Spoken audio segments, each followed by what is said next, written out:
बच्चू कडूंचं राजकारण भाजपसाठी डोकेदुखी ठरू लागलंय। भाजपला 45 जागा जिंकायच्या आहेत, पण बच्चू कडूंच्या राजकारणानं भाजपच्या विदर्भातल्या 2 जागा धोक्यात येण्याची शक्यता आहे।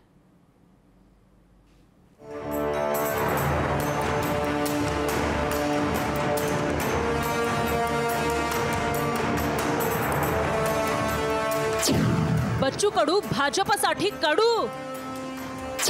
अमरावतीत विरोध, वर्ध्यात चाचपणी। बच्चू कडू भाजपला डोईजड। बच्चू कडू हे विदर्भातल्या भाजपच्या राजकारणासाठी डोकेदुखी ठरू लागलेत। बच्चू कडूंनी शिवसेनेला पाठिंबा दिलेला असला तरी देवेंद्र फडणवीसांच्या आदेशानुसारच त्यांनी शिवसेनेला पाठिंबा दिल्याचं यापूर्वीच जाहीर केलं होतं। फडणवीसांच्या गळ्यातले ताईत असलेल्या बच्चू कडूंचं राजकारण आता मात्र भाजपसाठीच डोकेदुखी ठरू लागली आहे। शिंदे सरकारमध्ये मंत्रिपद न मिळाल्यानं बच्चू कडू सातत्यानं वेगवेगळ्या प्रश्नांवर सरकार विरोधी भूमिका घेताना दिसतात। निवडणुकीच्या सुरुवातीपासूनच आपण महायुतीच्या विरोधात भूमिका घेऊ असे संकेत त्यांनी दिले होते। आताही अमरावतीमध्ये त्यांनी नवनीत राणांविरोधात भूमिका घेतली आहे। नवनीत राणांविरोधात उमेदवार उभा करणार का? वेळ आली तर उभा करू, नाहीतर जो उमेदवार यांना पाडेल त्याला पाठिंबा। बच्चू कडूंचा अमरावतीतल्या भाजप उमेदवाराला विरोध असतानाच शेजारच्या वर्धा लोकसभा मतदारसंघावरही डोळा आहे। दर्यापूर विधानसभेला लागून वर्धा लोकसभा मतदारसंघ आहे। शिवाय अमरावतीतले 2 विधानसभा मतदारसंघही वर्धा लोकसभा मतदारसंघात येतात। त्यामुळे बच्चू कडूंनी लोकसभा निवडणूक लढवावी अशी मागणी प्रहारच्या कार्यकर्त्यांनी केली आहे। आमचा उद्देश हाच आहे की वर्धा लोकसभामध्ये बच्चूभाऊ कडू यांनी उभं राहावं।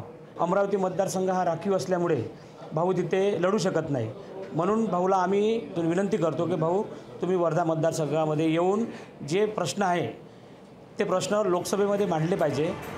बच्चू कडू वर्धा लोकसभा लढवण्याबाबत सकारात्मक नसले तरी इन्कारही केलेला नाही। तुम्ही वर्धा लोकसभा निवडणूक लढवी असं कार्यकर्त्यांचा आग्रह, तुमची काय भूमिका? कार्यकर्त्याचं मत आहे, पण आता पहिले अमरावती महत्त्वाची आहे, पाहू तशी वेळ आली तरच काय करते। बच्चू कडू हे दर्यापूर पुरतेच मर्यादित होते, पण आता बच्चू कडूंनी प्रहारचा विस्तार केलाय। हा विस्तार भाजपसाठी आव्हान ठरू शकतो। 2 मतदारसंघात बच्चू कडूंनी भाजप विरोधात भूमिका कायम ठेवल्यास भाजपच्या 45+ मोहिमेला धक्का बसू शकतो। सूरज दहाट, लोकशाही मराठी, अमरावती।